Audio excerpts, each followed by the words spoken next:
Is Hezbollah keeps Netanyahu's army bogged down on Israel's northern front as Iran strikes critical oil infrastructure in the UAE. As rockets, drones, and mortars rain in from Iran-backed Proxy, Israel raises army alert to the highest level to brace for a multi-front barrage.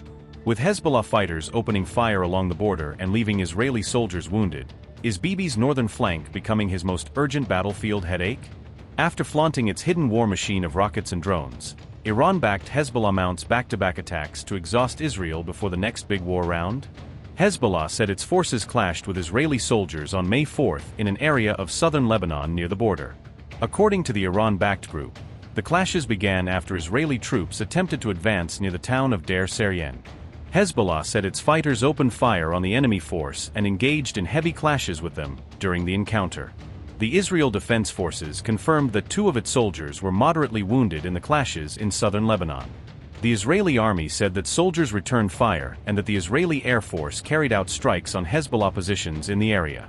Those strikes included attacks on buildings used by the group and on its anti-tank guided missile launch posts, according to the IDF. The clashes took place while IDF troops continue to operate near the Lebanese border under a fragile ceasefire that has been in place since mid-April. Deir Seryan lies inside Israel's so-called Yellow Line, a zone running up to 10 kilometers deep along the border in southern Lebanon. Israel has previously told Lebanese residents not to return to territory within this Yellow Line due to ongoing military activity. Hezbollah also claimed responsibility for a series of additional attacks on Israeli military targets in southern Lebanon the same day. The group said it launched several mortar rounds at Israeli troops stationed in the area in 2 separate incidents. Meanwhile, Lebanese state media reported that Israeli airstrikes hit more than 20 locations across southern Lebanon amid the ongoing tensions.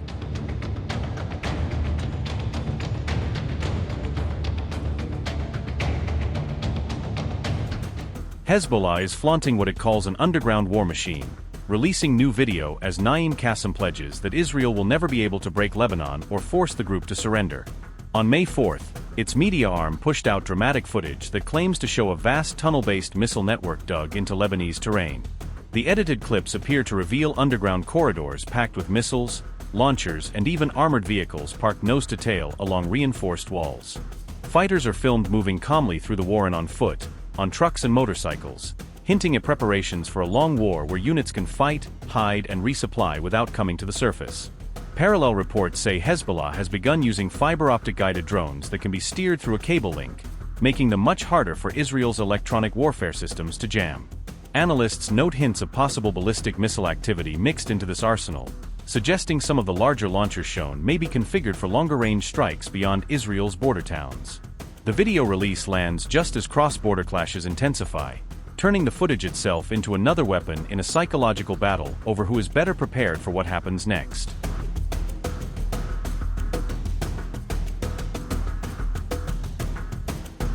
In a May 4 address, Hezbollah chief Naim Qassem declared that Israel's military and political plans will never materialize in Lebanon, framing the confrontation as one the group can outlast. He accused Israel of continuing its aggression with the green light of the United States, casting the war as a joint Zionist-American project that Hezbollah is resisting on Lebanon's behalf. Naim Qassem said, and I quote, "We are at a critical juncture in the history of the region, where the Zionist enemy is waging an onslaught against us through the support and patronage of the despotic U.S. regime. Lebanon is the country subjected to open aggression. It demands an ironclad guarantee for its security and sovereignty." Unquote. Qassem said Hezbollah's stated goal is to liberate occupied territories and defend what it calls Lebanon's national rights, tying the group's military campaign to a broader political mission. He argued that Lebanon's resilience under fire will help shape the country's future and tilt the wider regional balance, suggesting the outcome of this war will echo beyond one front line. Despite intense Israeli strikes, Qassem insisted Israel cannot achieve its core objectives, claiming that attempts to break Hezbollah and turn Lebanese civilians against it are already failing.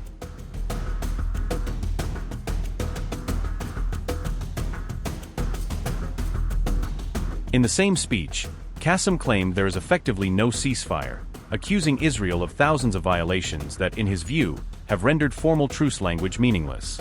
He alleged Israel has breached truce terms more than 20,000 times since they were signed, using the number to justify Hezbollah's ongoing rocket and drone attacks as defensive responses. The Iran-backed group also criticized Beirut's engagement in direct talks with Israel, dismissing such contacts as concessions that risk undermining the resistance's leverage. After the April 8 Iran-US ceasefire, Israel accepted a temporary truce arrangement in Lebanon, but both sides treated it more as a pause than a real end to hostilities.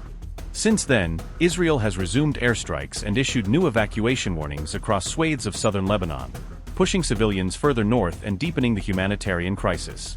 Israeli forces continue to hold areas under a so-called yellow line buffer zone along the border, a de facto cordon that Hezbollah portrays as occupation and vows to challenge. Lebanese authorities say nearly 2,500 people have been killed since major offensive operations resumed, underscoring how quickly any talk of ceasefire has given way to sustained, deadly war.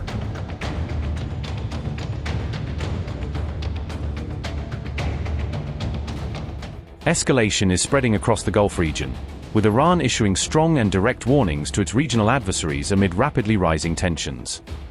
Tehran has made it clear it will retaliate against the United Arab Emirates if it takes any action Iran considers unwise or provocative. According to Tasnim news agency, Iran warned that if the UAE becomes what it called a plaything of Israel, it will directly target Emirati interests. An Iranian military source said, and I quote, "No official threat has so far been announced by the Emiratis. But if the Emiratis become a plaything of Israel and make a wrong move, they will learn a lesson they will never forget. If the UAE takes any unwise action, all its interests will become targets for Iran, and no part of Emirati facilities will be safe. The UAE knows it is sitting in a very fragile glass house, and insecurity is absolute poison for it. If it wants to repeat the mistake of the 40-day war, we will completely abandon restraint and treat this Zionist nest as part of the Zionist regime." Unquote. Tehran has framed the Fujairah incident as a retaliatory move, blaming what it describes as ongoing US adventurism in the region. Iranian state media claims the Fujairah strike was not a pre-planned operation, insisting it was a reaction triggered by US actions. Officials in Tehran say the incident resulted from US actions allegedly aimed at creating a passage for what they call illegal transit of ships. These warnings come after strikes linked to Iran hit Emirati territory, intensifying fears that the conflict could widen across the region. An alleged Iranian drone attack triggered a major fire at a petrol complex in Fujairah, raising alarm over critical infrastructure security. The UAE has claimed that Iran launched 4 cruise missiles toward its territory, although Tehran has neither confirmed nor acknowledged the claim. According to Channel 12, a UAE official conveyed to Israel that the country does not intend to remain silent in response to these attacks. Both the UAE and South Korea reported strikes on ships passing through the crucial Strait of Hormuz on May 4, adding to concerns over maritime security. Axios reports that Israel secretly deployed an Iron Dome battery and IDF troops to operate it on UAE territory early in the Iran war. 2 Israeli officials and 1 US official told Axios this was the first time Iron Dome and its crews had ever been deployed abroad to defend a third country. That move marked the first ever Iron Dome deployment outside Israel and the US, turning the Emirati desert into a live testbed for Israel's flagship shield. One Israeli official said the UAE-based battery intercepted dozens of Iranian missiles aimed at Emirati targets, adding another layer to the Gulf's defense. The system was reportedly run by IDF personnel stationed on UAE soil, meaning Israeli soldiers were directly defending a Gulf monarch's airspace for the first time. Officials say the deployment was greenlit after a direct call between Benjamin Netanyahu and UAE President Mohammed bin Zayed, sealing the deal leader to leader. It was not just the famous Iron Dome batteries that went to the UAE. A new report says Israel also shipped a cutting-edge iron beam laser shield during Iran's massive strike. According to reporting cited from the Financial Times, Israel sent a version of its iron beam laser defense system to the UAE to help counter incoming Iranian drones and rockets. The system is designed to fire high-energy laser beams that vaporize short-range rockets, mortars, and drones before they can reach cities, bases, or critical infrastructure. This deployment is described as one of the first major wartime defense links between Israel and the UAE since they normalized ties under the Abraham Accords. One regional official told reporters that the move showed the value of being Israel's friend when a conflict erupts and missile sirens start to wail.